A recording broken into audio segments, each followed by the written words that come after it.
Le shiatsu, c'est une technique manuelle, corporelle, une sorte d'ostéopathie orientale qui vient du Japon.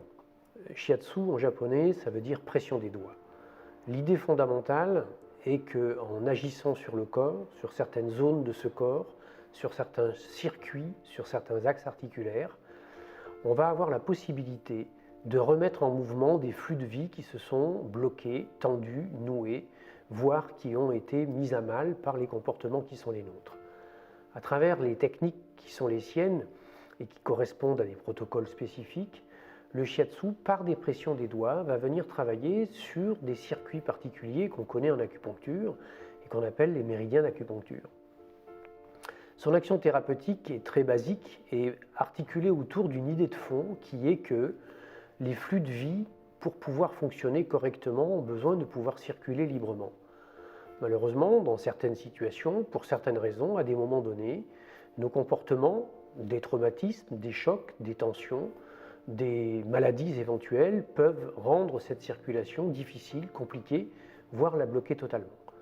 Et là, le shiatsu a pour propos à ce moment-là de réouvrir ces flux, de les remettre en route, de les relancer pour permettre à cet équilibre du corps, qu'on appelle l'homéostasie, de pouvoir se remettre en place. Alors que sont les méridiens qu'on connaît à travers l'acupuncture? Selon les principes de la médecine traditionnelle chinoise, ce sont des sortes de rivières dans lesquelles circule un flux de vie. Nous en avons d'autres de ces rivières dans notre corps. Nous avons les vaisseaux sanguins, qui sont des rivières visibles que l'on peut toucher et que l'on peut mesurer et quantifier, dans lesquelles circule un flux de vie qui s'appelle le sang. Nous en avons d'autres qui sont le système lymphatique, dans lequel circule un autre flux de vie qui s'appelle la lymphe.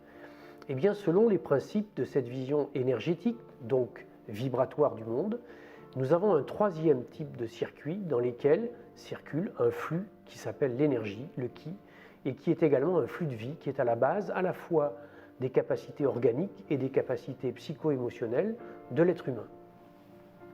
Cette énergie, c'est quoi?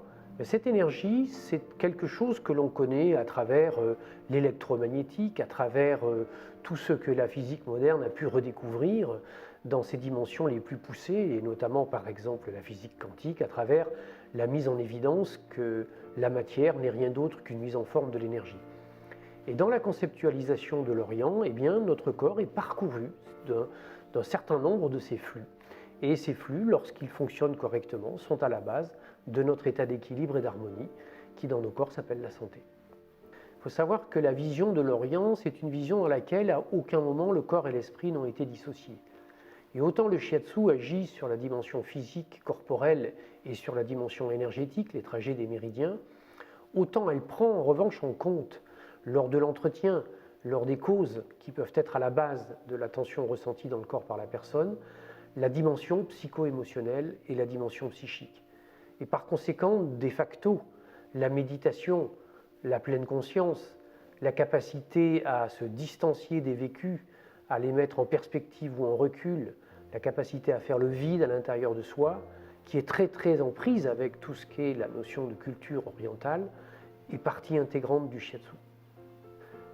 Il y a un trait commun avec l'ostéopathie par exemple, qui est effectivement le fait qu'on travaille sur les axes ostéo-articulaires, qu'on est capable de repositionner des vertèbres, de remettre une articulation en place, ou de libérer par un travail sur le viscéral certaines tensions organiques. Mais à cela est associée en plus une dimension particulière qu'on connaît aussi à travers l'acupression, ou comme à travers l'acupuncture, qui est que non content de travailler sur le corps, on travaille aussi sur les flux vitaux qui lui sont associés et qui sont ces énergies que nous évoquions. Et on considère en fait dans cette vision-là que nos corps, c'est comme des sortes de condensateurs qui emmagasinent à un moment donné une quantité d'énergie et qui, lorsqu'elle se bloque, eh bien, va générer de la souffrance, de la tension ou de la douleur, et qu'aller travailler sur les points portes, les points clés particuliers qui permettront de la libérer, va permettre à cette tension de disparaître. La vision de la médecine traditionnelle chinoise et du Kampo, qui est la médecine traditionnelle japonaise, est une vision qui est principalement articulée non pas autour de l'idée de lutter contre la maladie, mais plutôt autour de l'idée de préserver l'état de santé. À partir de ce principe-là fondamental, dans les sociétés traditionnelles et dans les temps anciens en Orient, eh bien, les médecins qui étaient présents dans les villages étaient payés par les villageois tant que les gens n'étaient pas malades. Mais le jour où quelqu'un tombait malade, on arrêtait de payer le médecin jusqu'à ce qu'il ait résolu le problème de la personne qui était tombée malade. C'était même un peu plus radical chez les seigneurs qui avaient les moyens d'avoir des médecins à demeure. Lorsque le seigneur suivait les principes de vie du médecin et tombait malade, eh bien on coupait la tête au médecin. Donc on était dans une espèce de rigueur extrême par rapport à cette notion et à cette idée-là.